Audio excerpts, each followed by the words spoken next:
ఇక్కడ అందరూ ఉన్నారు. ఇప్పుడే హనుమాన్కైతే నేను కొబ్బరికాయ కొట్టి ఇక్కడికి వచ్చాను. మీరందరూ కూడా ఆనందపడ్డారు. ఎందుకంటే మా ఊర్లో హనుమంతుడి గారికి హనుమాన్కైతే కొబ్బరికాయ కొట్టారని. మనందరికీ ఏ మతస్థులకి ఆ మతస్థం పైన విశ్వాసం ఉందా లేదా అని మిమ్మల్ని అడుగుతున్నా. ఉందా లేదా? ఉందంటే చేలు పైకెత్తండి. ముస్లింల మతం పైన అభిమానం ఉంది, ఒక పద్ధతులు ఉన్నాయి. క్రిస్టియన్స్కు ఉన్నాయి, హిందువులకు ఉన్నాయి. ఉన్నాయా లేదా? మీకు ఉన్నప్పుడు నేను అడుగుతున్నా, మీరు దేవుడికి పెడితే పవిత్రంగా దేవుడికి పెడతారా? మసీదుకు పోతే పవిత్రంగా మసీదుకు పోతారా? లేకుంటే ఇష్టానుసారంగా చేస్తారా? నేను మిమ్మల్ని అడుగుతున్నా. అలాంటి పవిత్రత తిరుమల తిరుపతి దేవస్థానంలో పవిత్ర దెబ్బతీసే పరిస్థితికి వచ్చారు. కడాన మీరు ఒకసారి చూస్తే లడ్డు ప్రసాదం నాసిరకం నెయ్యి వాడారు. మీరు వాడతారా అని మిమ్మల్ని అడుగుతున్నా.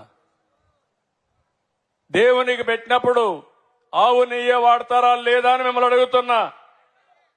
అలాంటిది 320 రూపాయలకు నెయ్యి వస్తుందని నాసి రకం వెజిటబుల్ ఫ్యాట్ అని ఎనిమల్ ఫ్యాట్ అని అలాంటివన్నీ దాన్ని కల్తీ నెయ్యి తీసుకొచ్చి దేవుడికి నైవేద్యం పెట్టే పరిస్థితికి వచ్చారు.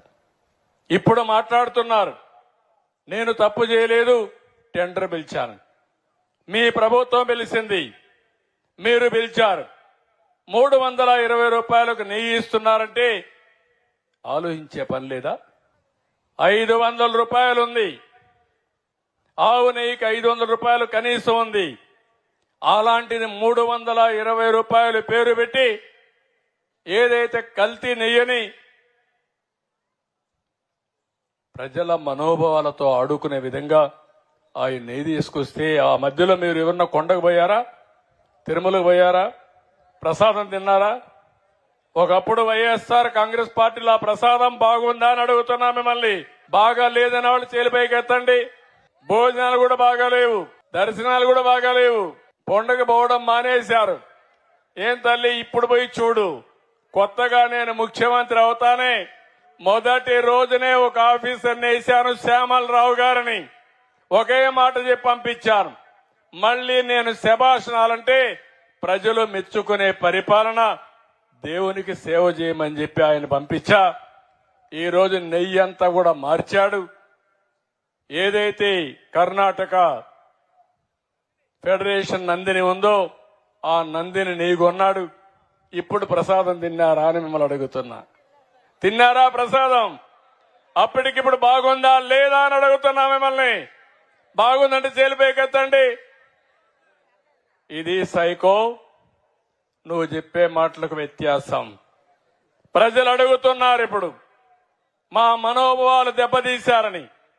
మనోభావాలు దెబ్బతీసినప్పుడు నాసిరకం నెయ్యి తీసుకొచ్చి, కల్తీ నెయ్యి తీసుకొచ్చి ఇష్టానుసారంగా చేసి క్షమించడాన్ని నేరం చేస్తే వదిలిపెట్టాలని మిమ్మల్ని అడుగుతున్నా. వదిలిపెట్టమంటారని మిమ్మల్ని అడుగుతున్నా. నంగనాచిగా మాట్లాడుతున్నారు. ఇక్కడే ఉన్నాడు మీ జిల్లాలో ఒక ఆయన చైర్మన్. నేను పేరు చెప్పను, నేను పేరు చెప్పడం నాకు కరెక్ట్ కాదు.